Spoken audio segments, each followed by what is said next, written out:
အခုကောင်းကျင်တယ်ဆိုတာနဲ့ငင်းရင်ဆိုတာဖြစ်သွားပါပြီလို့ကျွန်တော်အဖြေကိုပေးလိုက်တာတခါတည်းလို့အဖြေကိုပေးပြီးတာပါဒီရဲ့ဟုတ်အဲ့ဒါပြီးပြီနော်အဲ့ဒါပြီးတော့မလဲမပြီးဘူးဖြစ်တယ်လို့လေဖာတီတော့အခုတစ်ခေါက်ပြန်လာဟမ်ပြီးမှမပြီးတာဖာတီတော့ဖွဲ့ရဟုတ်လားဒါမပြီးရတော့ဒါဘယ်နဲ့ရှိတယ်ဟိုတော့အဲ့ဒါဘောပေါက်တယ်လေဖာတီအဲ့ဒီကိစ္စလည်းဒါတော့ဖာတီတို့ကိစ္စတွေကလည်းကောက်လို့တော့လုံးကြအောင်ကျွန်တော်တော့ဘာမှမဆွေးနွေးလို့အဲ့တော့ဒီလိုပဲနောက်တစ်ဆင့်ဆိုတဲ့အဆင့်တွေကိုပဲတိတော့တိနေတာပဲဘာအဆင့်မှဘယ်လိုဆုံးဖြတ်မဆိုတော့လေသိနေတယ်အဲ့ဒါကိုရောလည်းကိုရောသိနေတယ်အဲ့ဒါသူကဆုံးဖြတ်လို့ရတယ်တို့ယတိပြတ်တာလုံးကြရအောင်လို့ဆုံးဖြတ်လို့ကိုအဲ့ဒီဆုံးဖြတ်တဲ့လာဖို့ကိုရတယ်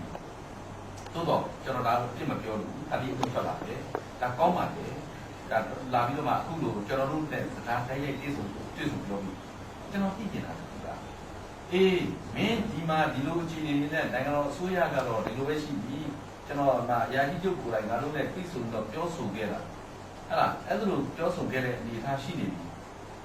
တို့ဘယ်လိုလုပ်ကြမလဲဘာလုပ်ကြမလဲဆိုတာကိုတိုင်ပင်လို့ရနိုင်ပါ့မလားရမယ်ရပါတယ်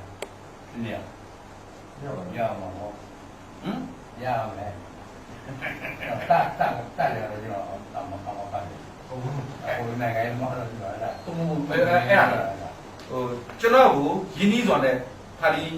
ဟိုနေမှာဟိုယင်းနှီးစွာနဲ့သဘောထားပြီးတော့ဖာလီကျွန်တော်ပြောခွင့်ပြုလိုက်အဲ့ဒါဆိုကျွန်တော်ပြောမယ်နော်ဟိုနိုင်ငံမှာတက်ပိုင်းဆိုတာနေရာမှာဖာလီကတက်အားလုံးတော့ပြောနိုင်တဲ့အခြေအနေမျိုးဖာလီခွင့်ပြုတာကျွန်တော်ကတော့တာဝန်ယူနေတယ်အဲ့ဒါနေရာရပါကျွန်တော်ပြီဆိုတော့ကိုဘက်ကလည်းဒါဟိုဖာလီလို့ကျွန်တော်တွေးခွဲတယ်ဆိုတော့အမြင်မျိုးနဲ့တွေးခွဲမယ်ဆိုတဲ့အမြင်မျိုးနဲ့ပြောတာပေါ့ခုနတပိုင်းဆရာတော့ရတယ်နိုင်ငံရေးပိုင်းဆိုင်နဲ့မရဘူးကဲအဲ့တော့နိုင်ငံရေးပိုင်းဆိုင်နဲ့မရရင်ဖာလီပါဆက်လို့အဲ့ဒါကျွန်တော်မှန်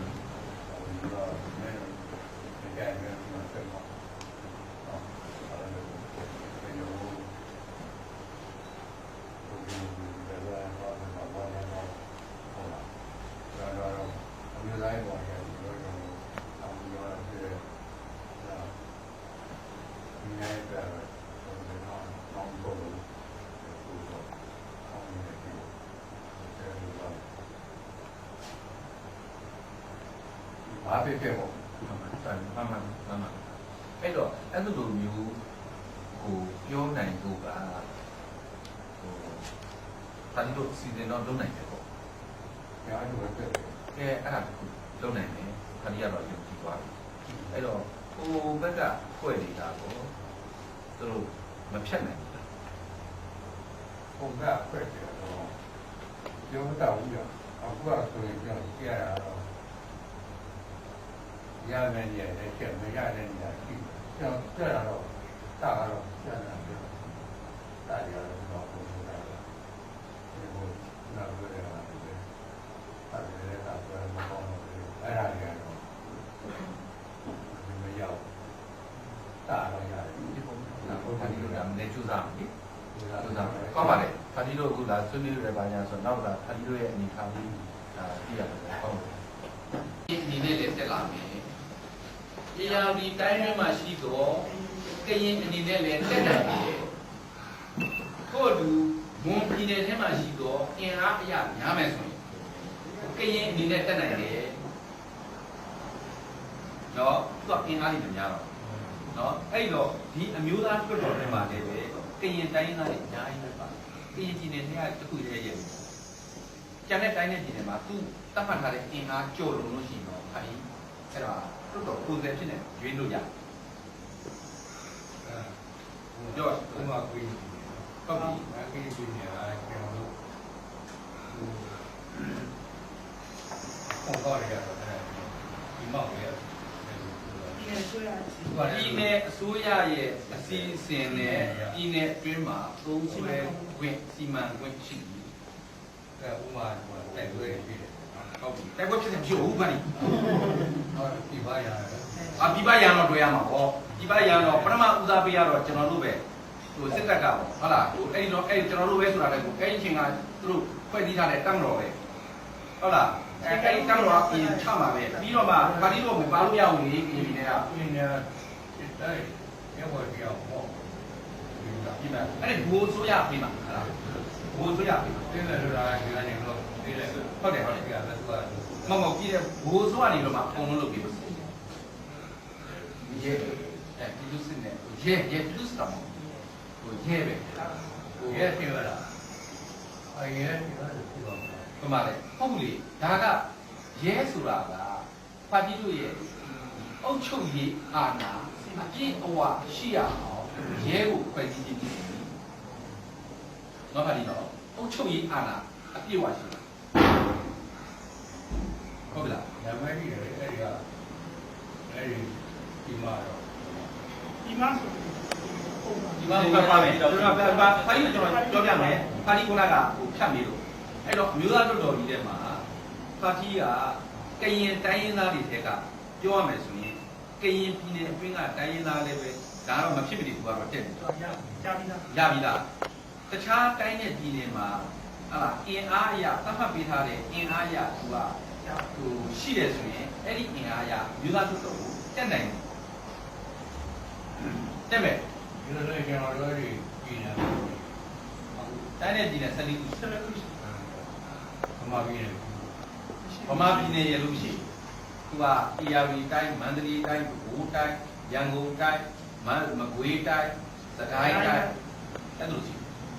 အဲ့ဒီတိုင်းထဲမှာလည်းပဲဥပမာလူမျိုးစုကလည်းပဲမျိုးစုံဆုံးရှိ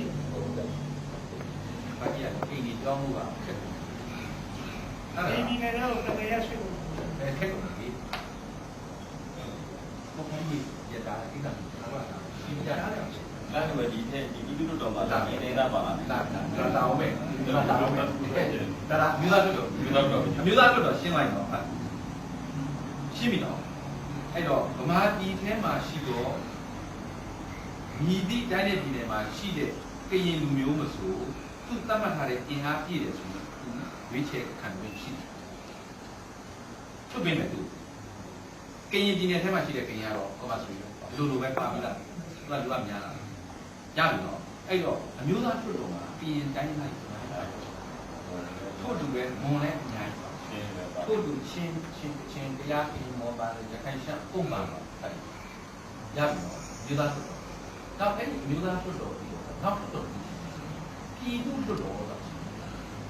အဲ့ဒီပြည်သူထွတ်တော်ဆိုတာကဘာလဲဆိုတော့ပါတီကြီးဖွဲ့ရှင်းပြီနော်ပါတီတွေဖွဲ့ထားတော့အဲ့ဒီပါတီတွေကရွေးချယ်တဲ့ကိုယ်စားလှယ်ရွေးချယ်ထားတယ်။ဟုတ်ကဲ့အဲ့တော့ဒီဘက်မှာလူမျိုးစုအနေနဲ့တိုင်းရင်းသားလူမျိုးစုအနေနဲ့တစ်ဖက်ကတက်ထားသလိုတစ်ဖက်ကလည်းပဲပါတီထောင်ထားသောပုဂ္ဂိုလ်များတက်။နော်အဲ့ဒီတစ်ခုကနေတော့မှအချို့ကြပြည်တော်စုတွတ်တော်ဆိုတော့မှတွတ်တော်ကြီးတစ်ခုရှိပါဒါတော့အကုန်ကြီးပဲကြီးပဲချက်ဆုံးပဲအဲ့ဒီပြည်တော်စုတွတ်တော်မှာဒီကတက်တဲ့အမျိုးသားတွတ်တော်ကလူတွေကပြည်သူတွတ်တော်ကလူတွေကသူ့အချိုးကျနေကျွန်တော်တို့စစ်ထုတ်ရရှိပါအဲ့ဒီအချိုးကျနေတဲ့ပြည်တော်စုတွတ်တော်ကြီးကဒါအကုန်လုံးကိုအကြီးဆုံးကြီးဖြစ်ပြည်တော်စုတွတ်တော်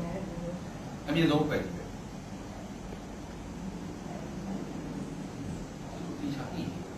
ဒီဟောဒီချာဒီကောနော်အားရတဲ့ဒီနေဒီနေရာတွေဒီမှာ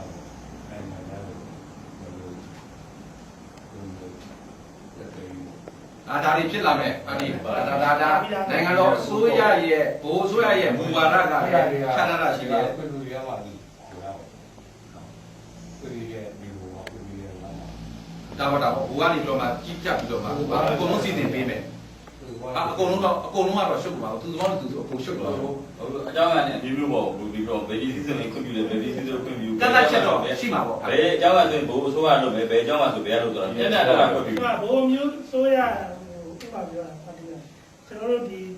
ပြည်နယ်တိုးတက်တဲ့ပြည်နယ်တရားသာဆိုတော့အများကြီးဟိုကတရားပြည်နယ်ဆိုတာသူနေမျှပြရအဲ့ဒါကဘိုးအစိုးရလည်းသူကစီစဉ်မယ်လေပါတီ အကုန်လုံးစီစဉ်တယ်ဒါတော့မျှပါမှာအကုန်လုံးလွတ်ပေးလိုက်လို့ရှိရင်လည်းပြည်နေတဲ့တိုင်းရ ဒီနေ့လည်းဒီ မမျှဘူးဖြစ် မ တော့ ပြဘူး ဟုတ်လားနောက်ဆိုပြည်နေဘာမှမ